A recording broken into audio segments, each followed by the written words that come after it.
Hello दोस्तों, आप सबका स्वागत है जनरल साइंस की इस क्लास में। आज हम इसमें मानव दांतों के बारे में अध्ययन करेंगे। मानव दांतों के बारे में क्वेश्चन सभी कॉम्पिटिटिव एग्जाम्स में पूछे जाते हैं और हमारे जीवन में भी दांतों के बारे में जानकारी होना बहुत आवश्यक है। हम बहुत सिंपल तरीके से और बहुत कम समय में इस टॉपिक को पूरा कवर करेंगे। उम्मीद करता हूँ आपके लिए बहुत ही इम्पोर्टेंट साबित होगा। मानव दांतों के बारे में जैसे अपन पढ़ते हैं तो एक स्वस्थ मनुष्य में 32 दांत पाए जाते हैं तथा छोटे बच्चों के अंदर 20 दांत पाए जाते हैं। मानव दांतों के प्रकारों को जब हम देखते हैं तो मनुष्य के दांतों को 4 भागों में बांटा गया है। मतलब मनुष्य में 4 प्रकार के दांत पाए जाते हैं। पहले होते हैं कृंतक दांत, जिन्हें इंसाइजर कहा जाता है। दूसरे होते हैं रदनक दांत, जिन्हें केनियन कहा जाता है। तीसरे जो होते हैं वो होते हैं अग्रचोर्णक, जिन्हें प्रीमोलर्स कहा जाता है। और चौथे दांत होते हैं वो चोर्णक होते हैं, जिन्हें मोलर्स कहा जाता है। इस प्रकार हमारे मुंह में टोटल 32 दांत पाए जाते हैं। सबसे पहले हम कृंतक दांत या इंसाइजर से स्टार्ट करते हैं। इंसाइजरों की संख्या 4 दांत ऊपर होते हैं, 4 दांत नीचे होते हैं। जो हमारे सामने के दांत होते हैं उन्हें इंसाइजर या कृंतक कहा जाता है। ये कुछ इस प्रकार के होते हैं, नुकीले होते हैं। कृंतक दांत चपटे व धारदार दांत होते हैं। इनका कार्य भोजन को काटना होता है। जिस प्रकार कृंतक दांत होते हैं ये थोड़े नुकीले व चपटे यानी धारदार दांत होते हैं, जिनका कार्य होता है भोजन को काटने का। इसके बाद आते हैं हम रदनक दांतों पर। रदनक या केनियन दांत जो होते हैं इनकी संख्या 4 होती है। ये दांत नुकीले होते हैं और इनका कार्य भोजन को फाड़ना होता है। रदनक दांत 4 दांत होते हैं टोटल, 2 ऊपर पाए जाते हैं, 2 नीचे पाए जाते हैं। रदनक दांतों की संख्या 4 होती है तथा ये भोजन को फाड़ने का कार्य करते हैं। कृंतक दांत जो होते हैं इनका कार्य भोजन को काटने का होता है, परंतु जो रदनक दांत होते हैं ये भोजन को फाड़ने का काम करते हैं। इसके बाद चलते हैं अपन अग्रचोर्णक पर। अग्रचोर्णक या प्रीमोलर्स जो होते हैं इनका कार्य भोजन को पीसने का होता है। अग्रचोर्णक दांत जो है इनका कार्य जो है भोजन को पीसने का काम होता है और इनकी संख्या 8 होती है। यानी कि मनुष्य में 8 अग्रचोर्णक प्रीमोलर्स दांत पाए जाते हैं, जिनका कार्य जो है भोजन को पीसने का होता है।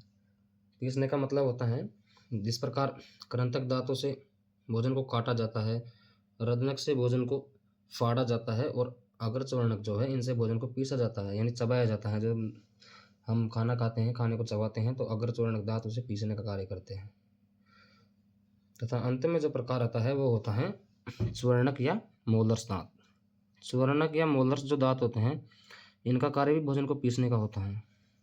इनकी संख्या 12 होती है। मनुष्य के मुंह में 12 स्वर्णक दांत या मोलर्स दांत पाए जाते हैं, 3 ऊपर 3 नीचे, दोनों साइड कर करा के इस प्रकार से 6 दांत हो जाते हैं और 6 दूनी 12, 6 ऊपर 6 नीचे। स्वर्णक दांतों की संख्या होती है 12। उम्मीद करता हूँ इतना आपको समझ में आया होगा। आइए दोस्तों, अब हम इस सारणी को समझने का प्रयास करते हैं। एक फॉर्मूला होता है जो शायद आपको नहीं समझ आ रहा होगा, मैं इसे आपको समझाने का प्रयास करता हूँ। उम्मीद है आपको समझ आ जाएगा। 21-23/21-23 इसका जो अर्थ होता है इसको 2 से गुणा किया गया है। ये बात ध्यान रखिए आप। मैं आपको एक छोटा सा डायग्राम से समझाता हूँ। ये अपना जबड़ा होता है, इसमें ऊपर दांत होते हैं, ये नीचे दांत होते हैं।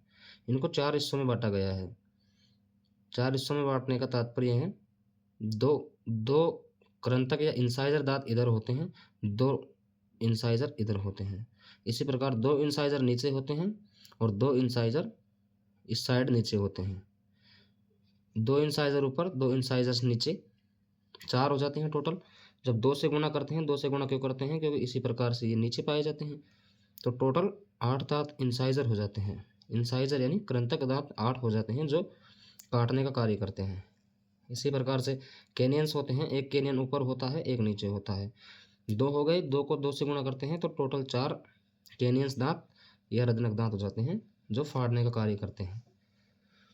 इसी प्रकार चलते हैं हम प्रीमोलर्स पर। 2 प्रीमोलर्स ऊपर होते हैं, 2 प्रीमोलर्स नीचे होते हैं। और इसलिए क्योंकि दोनों साइड होते हैं तो 2 से गुणा करते हैं तो हमारे 8 दांत जो है प्रीमोलर्स या अग्रचोर्णक होते हैं जो चबाने का या पीसने का कार्य करते हैं। इसी प्रकार 3 दांत ऊपर स्वर्णक या मोलर्स होते हैं, 3 नीचे होते हैं, 6 होते हैं और 6 दूनी 12, टोटल मोलर्स होते हैं 12, जो भी पीसने का कार्य करते हैं। उम्मीद करता हूँ आपको ये बात समझ आई होगी।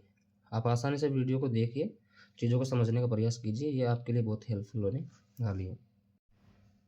अब हम थोड़ा आगे चलते हैं और दांतों के मुख्य भाग को समझने की कोशिश करते हैं। मुख्य भाग का अर्थ है दांतों की जो संरचना होती है वो किस प्रकार की होती है। ये हमारा एक नॉर्मली दांत होता है, इस तरह से, कुछ इस तरह से हमारा दांत होता है। ये मसूड़ों के अंदर दांत होता है, मसूड़ों के अंदर गड्ढा हुआ होता है, नीचे नीचे होते हैं मसूड़े, कुछ इस तरह से। ये हमारे नीचे मसूड़े होते हैं। मसूड़ों में जो दांत का अंतिम भाग होता है नीचे का, इस अंतिम भाग को हम रूट या जड़ के नाम से जानते हैं। अंग्रेजी में जिसे हम रूट कहते हैं। ये दांतों की जड़ होती है तो इसे जड़ के नाम से जानते हैं। मसूड़े हो गए, मसूड़ों के बाद रूट्स या जड़, जो दांत वहाँ पे गड्ढा हुआ रहता है। इसके बाद आती है निक, निक यानी गिरवा। गिरवा जो दांत का मध्य भाग होता है उसे हम गिरवा कहते हैं। मध्य भाग को हम गिरवा कहते हैं। गिरवा के बाद जो ऊपर ऊपर होता है वो होता है क्राउन या शिखर, अग्रभाग, दांत का सबसे ऊपरी भाग। और आपको बता दूं कि दांत के ऊपरी भाग पर एक एनामिल नाम का पदार्थ का लेप होता है। ये शरीर का सबसे मजबूत पदार्थ होता है। ज़्यादातर एनामिल जो पदार्थ है ये खराब हो जाता है। इसके कई कारण हो सकते हैं, ज़्यादा गुटखा, शराब वगैरह ऐसी चीज़ों से ये खराब होता है। जब हमें कभी फील होता है कि जैसे हमारे दांत, मुंह खुलता है तो हवा को फील करते हैं, दांत ठंडे होने लगते हैं, ठंडा गर्म खाने से कुछ ऐसे, इसका मतलब हमारा एनामिल खराब हो चुका है। बच्चों के जो दांत हैं, बच्चों में जो होते हैं मिल्क टीथ होते हैं। मिल्क टीथ का मतलब होता है, दांत दो प्रकार के होते हैं, स्थायी और अस्थायी दांत।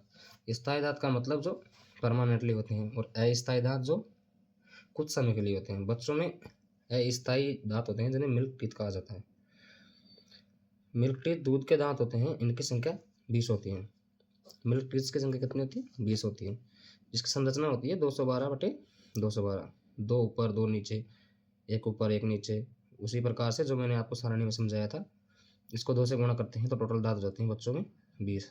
इस प्रकार बच्चों में 20 दांत पाए जाते हैं और सामान्यतः मनुष्य में 32 दांत पाए जाते हैं। उम्मीद करता हूँ आपको ये बात अच्छे से समझ में आई होगी। ये बहुत ही इम्पोर्टेंट टॉपिक है, आप इसे ध्यान से देखें, ध्यान से समझें, आपके लिए बहुत महत्वपूर्ण साबित होगा। धन्यवाद पूरी वीडियो देखने के लिए।